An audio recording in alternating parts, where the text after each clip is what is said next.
காலையில லஞ்ச் பாக்ஸுக்கு என்ன செஞ்சு குடுக்கறதுன்னு ஒரே குழப்பமா இருக்கா? அப்ப கண்டிப்பா இந்த ரைஸ ட்ரை பண்ணி பாருங்க. புதினா சாதம் சிம்பிளா சட்டுன்னு பண்ணிறலாம். வாங்க எப்படி செய்றதுன்னு பார்க்கலாம். ஒரு வெங்காயத்த நறுக்கி வச்சுக்கங்க. ஒரு தக்காளிய நறுக்கி வச்சுக்கங்க. ஒரு கைப்பிடி புதினா, 2 பச்சை மிளகா, 1 டீஸ்பூன் இஞ்சி பூண்டு பேஸ்ட்டு, 2 டேபிள் ஸ்பூன் தயிரு. இது எல்லாத்தையும் நல்லா பேஸ்ட்டா அரைச்சு வச்சுக்கங்க. ஸ்டவ் ஆன் பண்ணிட்டு குக்கர்ல 2 டேபிள் ஸ்பூன் எண்ணெய் விட்டுருங்க. அதுல 1 டீஸ்பூன் சோம்பு, நறுக்குன வெங்காயம், நறுக்குன தக்காளி இது 2யும் போட்டு நல்லா வதக்கிடுங்க. வதக்கும் போதே மஞ்சத்தூளும், உப்பும் சேர்த்துக்குங்க.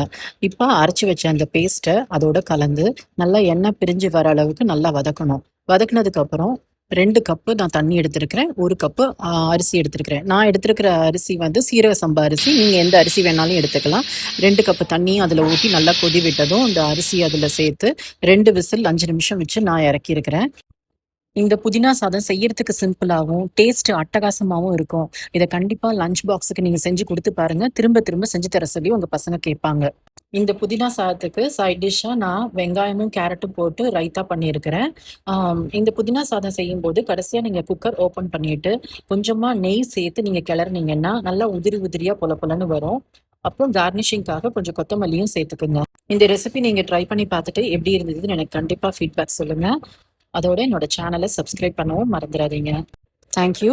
பாய்.